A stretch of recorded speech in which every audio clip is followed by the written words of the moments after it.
Assalamualaikum warahmatullahi wabarakatuh. Selamat pagi anak-anak. Kompetensi dasarnya adalah menghubungkan sistem reproduksi pada manusia dan gangguan sistem reproduksi serta penerapan pola hidup yang menunjang kesehatan reproduksi. Materinya ada 3. Yang pertama tentang pengertian menstruasi, kemudian tahapan menstruasi, kemudian yang ketiga adalah mekanisme dari menstruasi itu sendiri. Manfaat pembelajaran. Setelah kita mempelajari tentang bab menstruasi, diharapkan kita akan mengetahui mekanisme menstruasi. Kemudian setelah kita mengetahui mekanismenya seperti apa, dampaknya seperti apa, kemudian apa yang terjadi dalam tubuh dan sebagainya, semua komplit akan kita pelajari, maka diharapkan kita dapat menjaga alat reproduksi ya, sehingga tercapai kesehatan dan terhindar dari berbagai macam penyakit.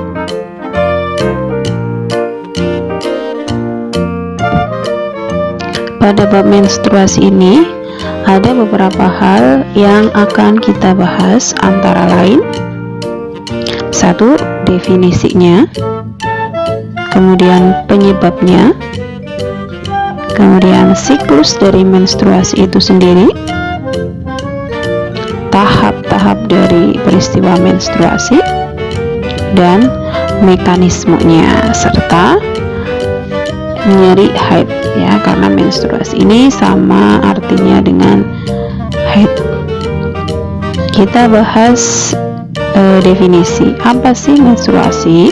Menstruasi adalah sebuah peristiwa, sebuah fase di mana peristiwa keluarnya darah dari vagina karena peluruhan dinding rahim, atau nama lainnya adalah endometrium.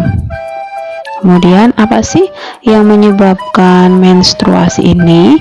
Penyebabnya adalah sel telur atau ovum yang tidak dibuahi oleh sel sperma. Jadi dengan kata lain, tidak terjadi pembuahan atau tidak terjadi fertilisasi pada tubuh wanita tersebut.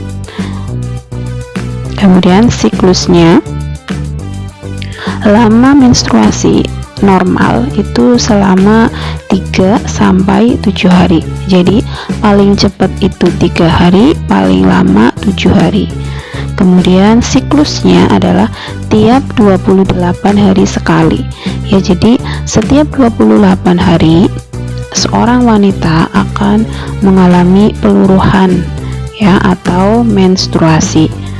Tetapi kalau misalkan lebih dari 28 hari nggak apa-apa, rentangnya adalah sampai 35 hari. Jadi kalau siklusnya melebihi 28 hari itu masih normal, asalkan tidak melebihi 35 hari. Kemudian berapa banyak darah yang keluar dari vagina selama menstruasi, itu diperkirakan adalah 30 sampai 40 ml per bulan.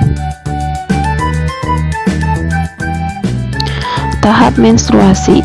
Yang pertama, menstruasi. Yang kedua, proliferasi. Yang ketiga, tahap luteal atau sekresi. Pada tahap menstruasi, sel telur tidak dibuahi atau tidak terjadi pembuahan. Dengan kata lain, tidak terjadi fertilisasi. Karena tidak terjadi fertilisasi atau pembuahan, maka endometrium akan meluruh sehingga akan keluar melalui vagina dalam bentuk darah. Itulah yang kita kenal dengan istilah menstruasi atau mens. Kemudian tahap yang kedua, tahap proliferasi atau nama lainnya fase folikuler. Dalam fase folikuler ini, folikel di ovarium itu sudah mulai berkembang. Masih ingat pembelajaran terdahulu bahwa folikel itu ada di dalam ovarium. Di dalam folikel itu nantinya ada calon ovum atau calon sel telur yang nantinya akan berkembang dan menghasilkan sel telur atau sel ovum. Ciri yang berikutnya dari proliferasi adalah terjadinya ovulasi. Ya, jadi ovulasi ini adalah peristiwa pelepasan sel telur dari ovarium, lebih tepatnya dari folikel di ovarium. Kemudian karena terjadi ovulasi, terjadi pelepasan sel telur, maka endometrium itu akan menebal. Kemudian tahap yang ketiga adalah luteal atau sekresi. Cirinya adalah endometriumnya makin menebal. Kemudian rahim siap untuk implantasi. Artinya apa? Rahim dikondisikan supaya dia itu siap untuk pelekatan janin atau bayi. Nah, tahap luteal ini adalah tahap sudah terjadinya ovulasi. Bagaimana mekanisme dari menstruasi itu terjadi? Kita perhatikan. Yang pertama, folikel di ovarium itu menghasilkan hormon estrogen dan hormon progesteron. Kemudian hormon estrogen dan hormon progesteron ini memicu keluarnya atau dihasilkannya hormon FSH dan LH. Ketika hormon LH ini meningkat, maka akan memicu terjadinya ovulasi.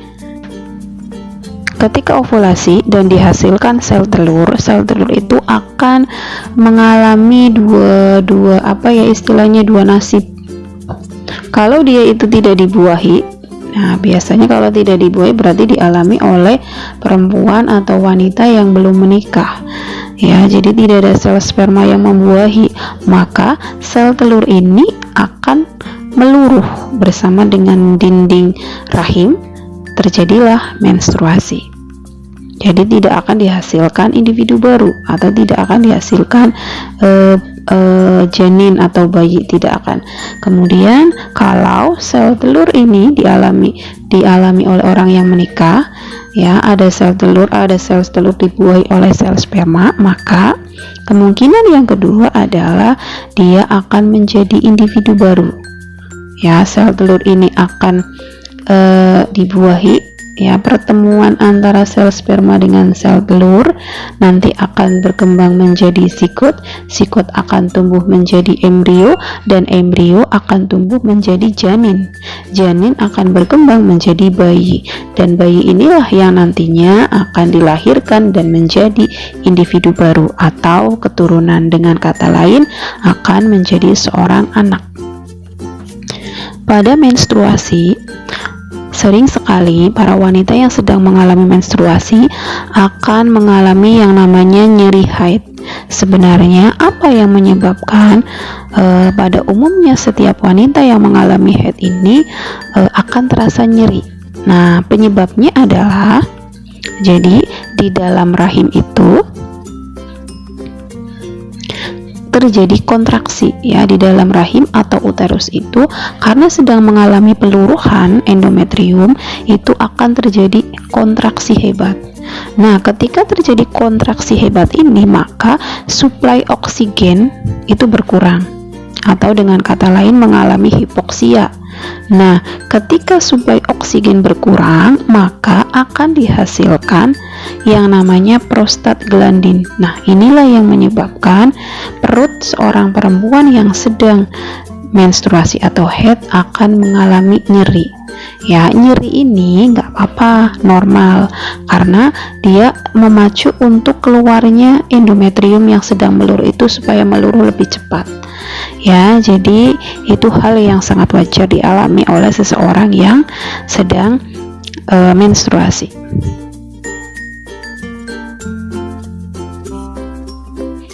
Kesimpulannya adalah Menstruasi merupakan peristiwa meluruhnya endometrium. Menstruasi terjadi setiap bulan, kemudian melalui 3 tahap.